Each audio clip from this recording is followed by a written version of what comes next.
kembali lagi bersama kita di podcast Pustaka Buku. Salam solidaritas, salam persatuan. Salam.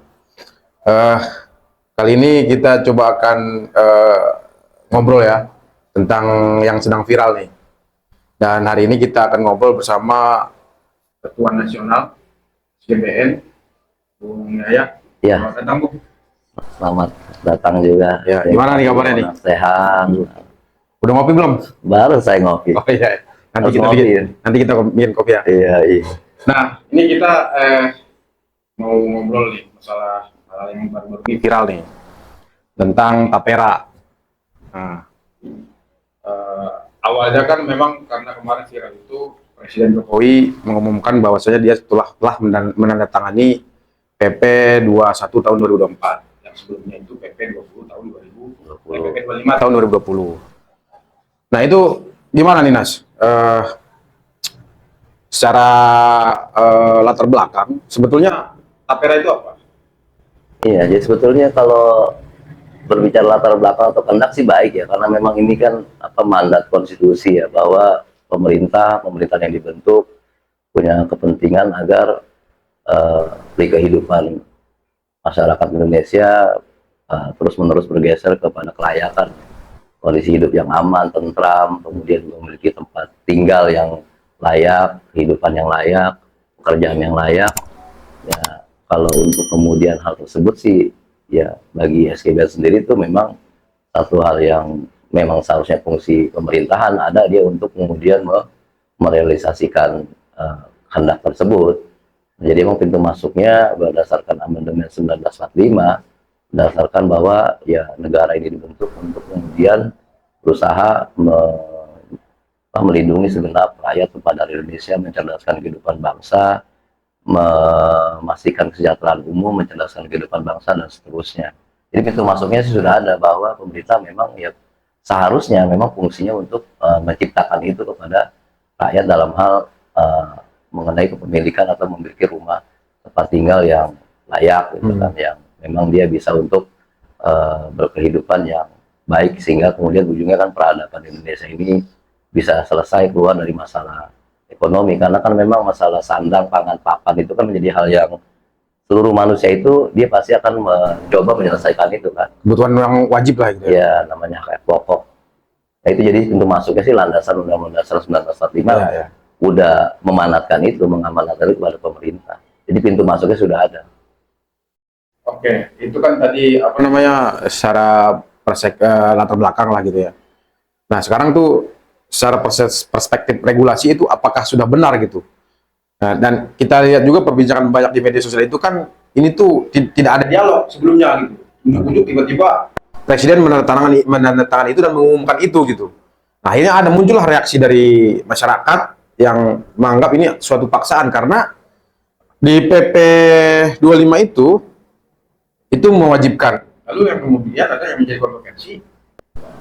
Itu kan bagi pekerja yang belum memiliki rumah, yang bisa didaftarkan melalui program tapera itu.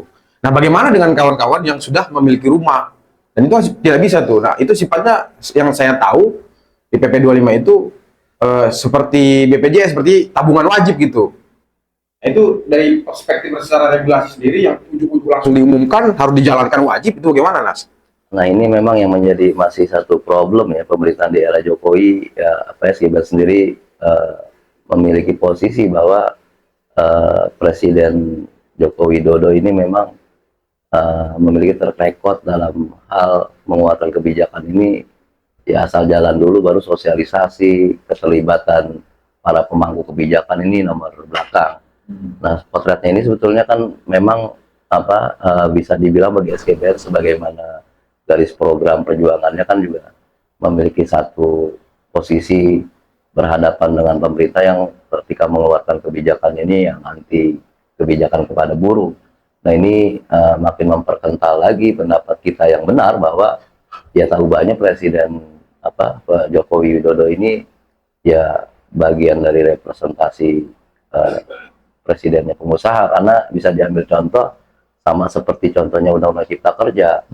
Keluarkan dulu baru kemudian sosialisasi dan ajak para pemangku kebijakan. Padahal perlawanan dan protes rakyat itu pada akhirnya ya yang membuat juga posisi ketidakpercayaan terhadap presiden semakin kuat ya. Nah ini kan kalau kemudian diambil lebih singkatnya ke tapera ini, selain tadi masalah penciptaan kondisi ataupun perencanaan ini yang ugal-ugalan gitu kan, ya ini kan filosofi yang terbalik dalam pengertian yang bagi saya gitu, bagi SKBN seharusnya tempat tinggal itu kan negara yang harusnya Ya, kemudian mempermudah ini memperoleh. Kalau sekarang kan jadi ya rakyatnya harus menabung, terlepas kemudian disuruh punya, jadi ya sama gotong royong maknanya seperti kayak BPJS, tapi Iya, iya, iya. ini adalah ya menurut kami ya ini ada kebutuhan infrastruktur yang harus banyak mengambil APBN, ada kekosongan keuangan negara sehingga memerlukan dana segar dalam hal pengertiannya ya tabungan tapera ini bisa kemudian dialokasikan untuk memenuhi infrastruktur yang tersendat ya. Kemudian juga bagaimana infrastruktur IKN, kita kan sama-sama tahu bagaimana defisit negara ini perlu kemudian ada dana segar. Nah cilakanya rakyat yang kemudian selalu menjadi korban.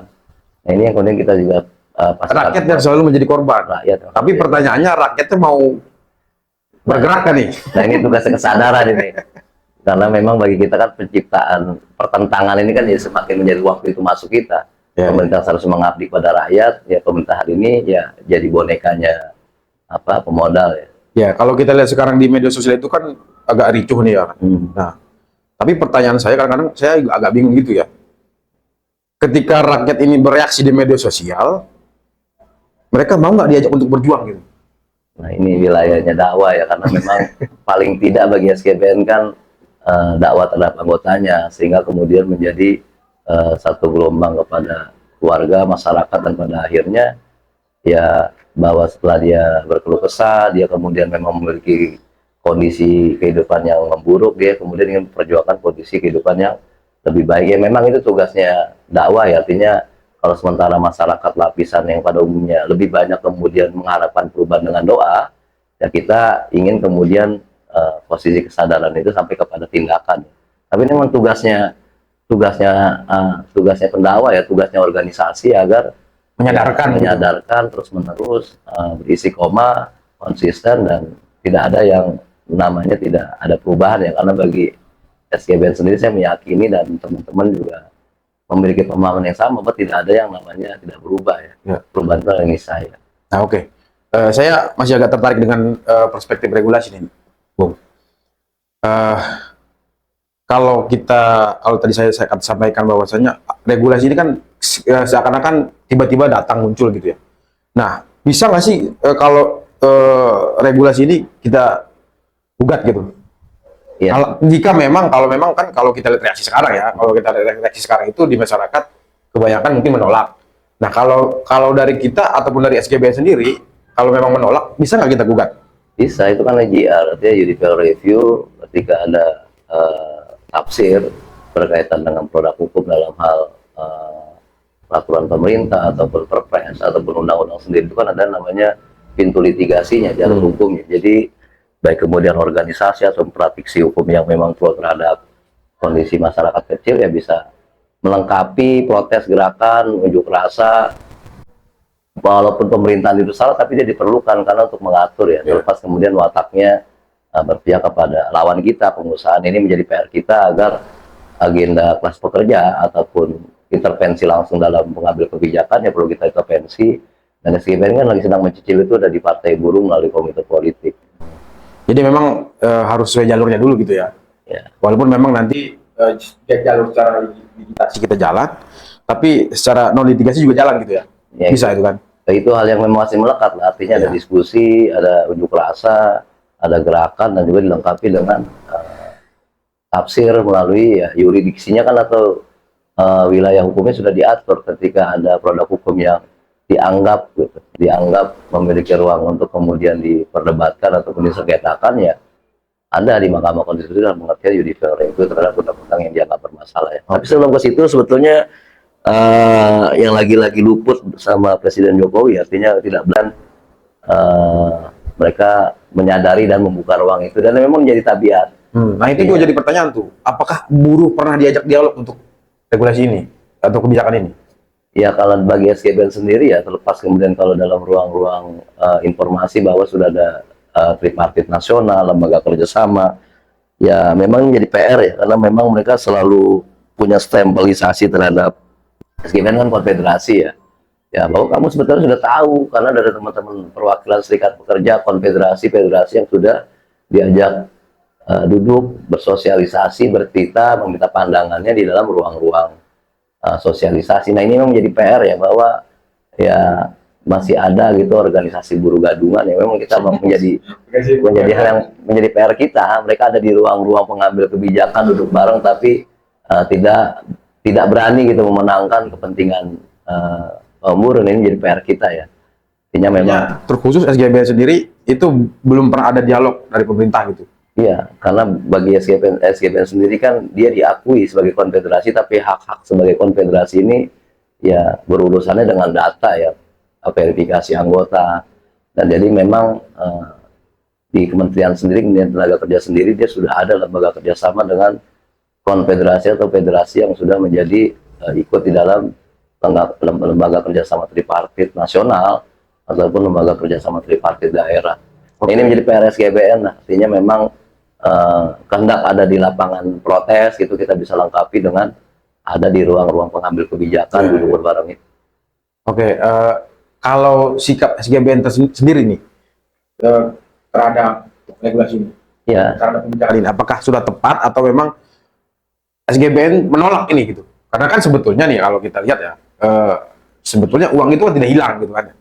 Walaupun memang dipotong itu mengurangi pendapatan si pekerja, tetapi kan tidak hilang, ada gitu uangnya di BP Tapera ataupun bank yang berafiliasi gitu. iya. Nah, tapi dengan semua itu apakah sikap SGBN itu gimana gitu? Menolak atau menerima gitu? Atau abu-abu nih? Iya, dengan Sendiri nih. dengan latar belakang pola yang masih dijalankan sama Pak Jokowi, biar jalankan dulu sosialisasinya belakang ya. Tentu bagi SGBN ini kan presiden buruk ya, artinya kita nggak ujuk-ujuk menolak, memprotes tanpa ada latar belakang ya. Proses-proses itu nggak dilakukan sama Presiden Joko Widodo ya. Lepas kemudian uang itu tidak hilang, tapi ketidaktepatan ketika buruh sudah dalam kondisi yang upahnya naiknya nggak seberapa gitu ya. upah yang hampir 4 tahun ini setelah COVID gitu naiknya juga tidak signifikan ya, atau bisa dibilang kan tragis ya.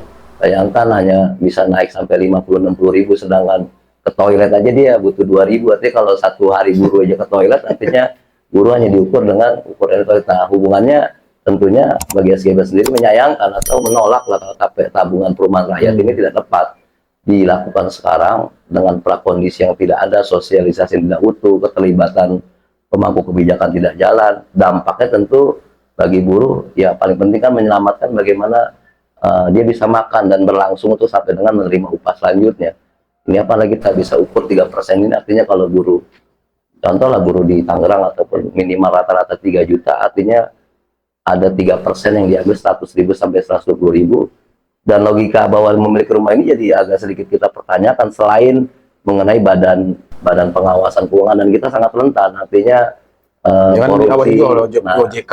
Betul, nah, artinya memang ya bagi SGBN sendiri landasan tersebut ya kami ya menolak kebijakan TAPR ini berlangsung dalam situasi kondisi hari ini. Apalagi potongannya 3%, 2,5% pekerja, 0,5% si pemberi kerja. Betul. Tapi kan itu kalau kita lihat dari upah yang ada, contoh misalnya di Kabupaten Tangerang lah. Di Kabupaten Tangerang itu kan naiknya cuma 1,64% di tahun ini. Ya, kalau dipotong 2,5% ya lebih gede, malah minus jadinya nantinya. Naik tapi malah dipotong itu jadi minus malah. Jadi ini mungkin kalau saya pribadi juga ya Kak, ini saya menolak lah secara pribadi gitu kan ya. Apalagi kalau memang sampai ini kebijakan ini dijalankan di tahun ini. Ya, upahnya yang 1,6% dipotong 2,5%, ya minus gitu. Itu sih kalau menurut saya gitu ya. Nah, kira-kira nih, tadi Bung Yahya juga menyampaikan rawan korupsi. Nah, kira-kira pasti mungkin nggak tahu nih, ada celah lah ya gitu ya. Celah untuk dikorupsi, kayak kita lihat lah, kita bongkar aja kayak kasus Asabri kalau nggak salah gitu ya. Itu juga hilang tuh. Jiwasraya juga belum terungkap juga sampai sekarang. Nah, ditambah lagi nah ini Tapera ini. Tapera ini mungkin bukan Tapera kali ya, bukan tabungan perumahan rakyat, tapi tambahan penderitaan rakyat kalau media sosial itu kayak gitu tuh. Nah, ini rawan kali ya untuk dikorupsi ya. Iya, Pak, ya nggak negatif thinking, artinya kebijakan ini kan serta-merta dan tanpa satu sosialisasi prakondisi dan sudah mempersiapkan infrastruktur kebidangan proteksi terhadap korupsi. Ini kan bagi SKB sendiri melihat ini disinyarirnya pemerintah ini butuh dana segar. Ya, kenapa dia butuh dana segar? Berbagai macam infrastruktur ini kan sedang jalan dan benar ada pertumbuhan ekonomi, tapi dengan adanya kebutuhan infrastruktur yang mau tidak mau harus diselesaikan di transisi presiden selanjutnya, ini memerlukan satu defisit anggaran yang mau tidak mau harus ditutupi agar ya bagi investor sendiri kan dia memerlukan juga kepastian terhadap pengerjaan-pengerjaan bangunan, pengerjaan-pengerjaan aturan, sehingga ini kemudian ya menjadi pintu masuk negara memiliki cadangan defisit anggaran. Ditambah lagi ya berkaca dengan Asabri, berkaca dengan badan-badan penyelenggara keuangan negara bentukan ini kan belum lengkap. Nah, kita rawan ya sebetulnya memiliki konsen penting juga kepada Pak Presiden agar ya kami SGBN nggak menolak secara ujug tanpa landasan. Artinya kalau memang prakondisi dijalankan, sosialisasi kepada pemangku kebijakan jalan yang kita aware, terbuka, duduk bareng agar ya siapa sih yang tidak memiliki rumah ya. Tapi dalam pelaksanaan tapera ini ya sangat disayangkan di tengah kondisi kelas pekerja ataupun kaum buruh yang belum memiliki upah ataupun gaji yang lebih baik ya. Gitu loh Bung Andi. Ya. Tapi memang sepengetahuan saya juga ya.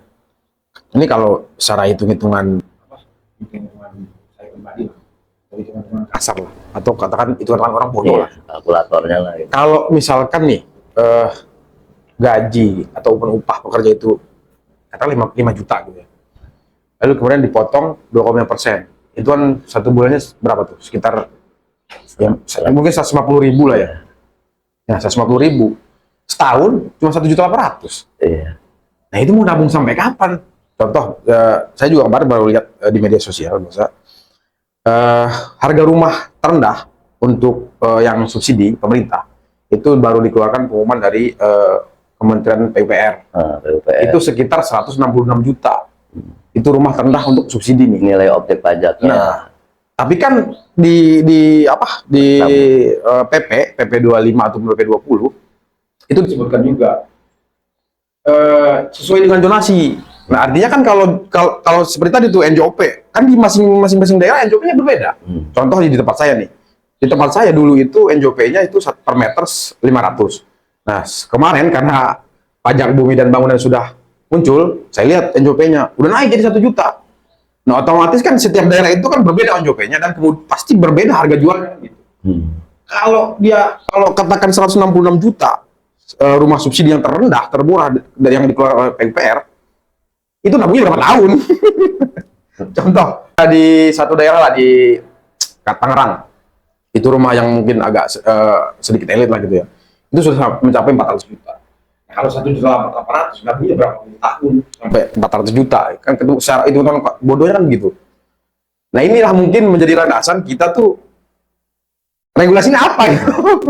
Itu salah satu poin ya, penitik beratannya sepertinya satu memaksakan, kedua makanya berubah jadi wajib bahwa totaling gitu ataupun berapa jumlah yang ditabungkan itu dengan kondisi prasyarat pemilik rumah itu juga jauh gapnya kan. Artinya nah, itu dia. Kebijakan ini ya perlu dikritisi apakah ini hanya untuk kemudian akal-akalan pemerintah dalam hal menarik dana segar dari buruh yang kita hitung gitu dana sedikit ya. Artinya kalau apalagi kan TNI, Polri sama kemudian PNS ya, kalau wajib artinya masih ada 60 juta buruh formal gitu ya, kan. Tapi kalau dikali terendahnya 60.000 aja, artinya kan ini ada dana segar bagi pemerintah yang bisa ditarik setiap bulannya. Triliunan ya. Nah, artinya antara fakta dengan realita ini dengan satu hal yang diimpikan ini dipertolak belakang. Buruh hanya bisa mampu, kalau hitungan saya juga hanya sekitar 20 sampai 30 juta dalam 20 tahun. Artinya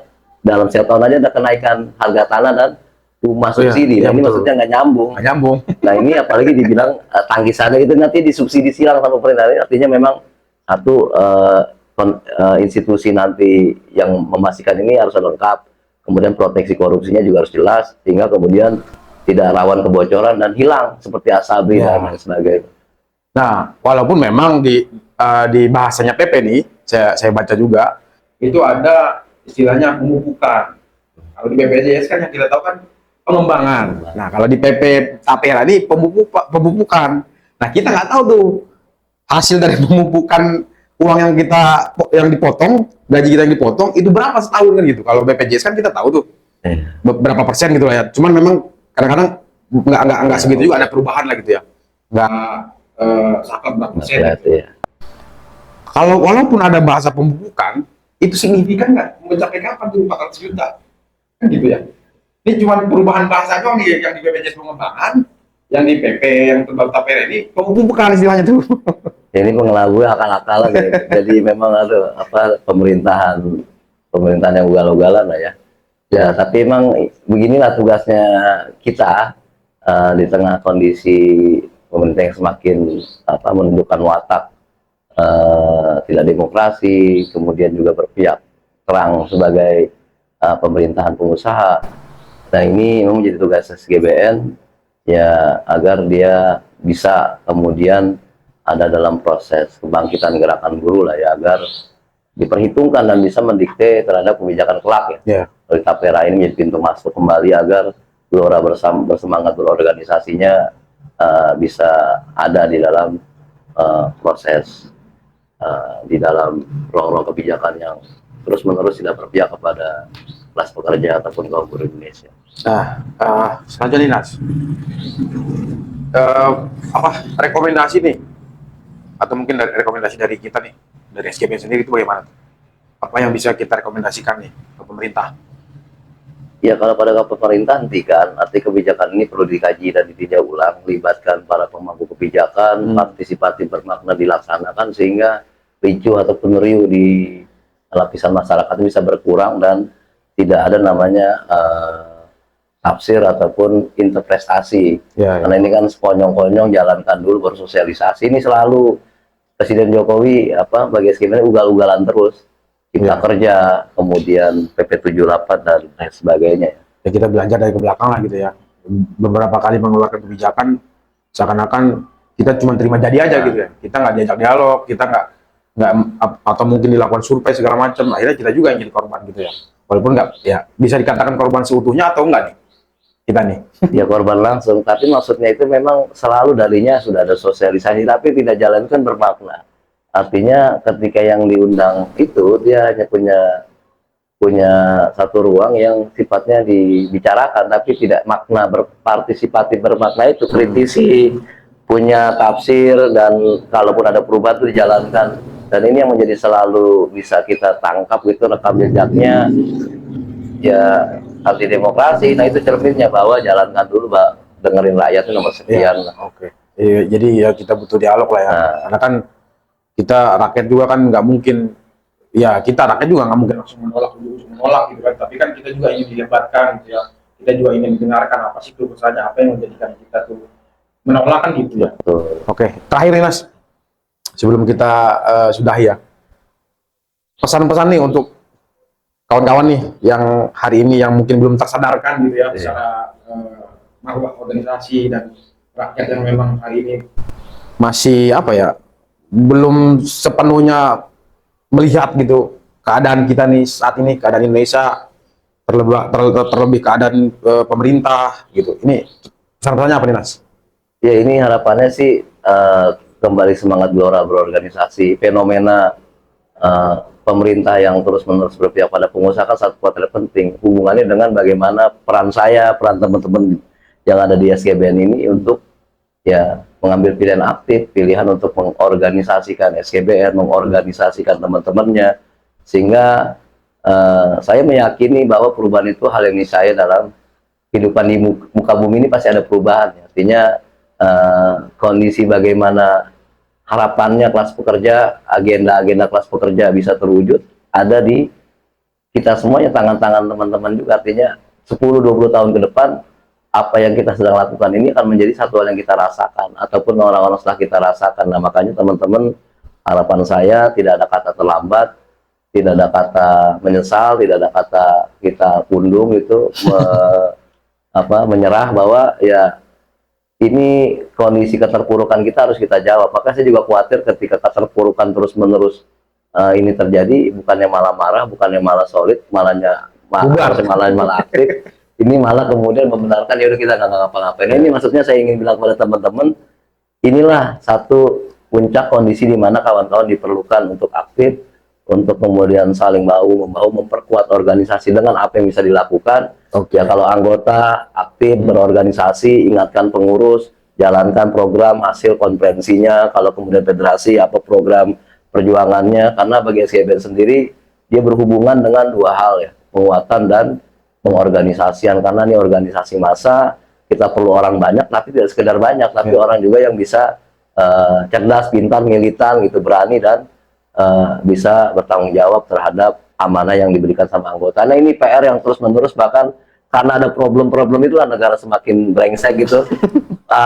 Tantangan kita kalau memang kemudian urusan-urusan itu nggak ada, saya yakin ya organisasi juga diperlukan. Tapi memang kita nggak bisa menyerahkan itu bahwa ya karena kita ditindas maka kita ya harus bukan, karena kita memang membutuhkan peran serta kita ini ada dalam peradaban Indonesia. Peradaban Indonesia itu kan nggak berhenti hanya sampai kepada bagaimana Indonesia ini beres, tapi kita akan cicil dengan kondisi tenaga kerjaan. Artinya SGBN juga nggak mengawang-awang, tapi kita punya perspektif bahwa ya urusan besar itu harus dicicil dengan urusan-urusan kecil. Dia aktif, dia berorganisasi, dia beriur, dia berperan serta. Nah ini kemudian menjadi satu perspektif yang lebih besar ya terhadap peradaban, bergesernya ekonomi. Kita pernah punya fenomena penting dalam demokrasi terpimpin itu, rakyat sangat antusias dalam urusan-urusan mendikte kebijakan pemerintah.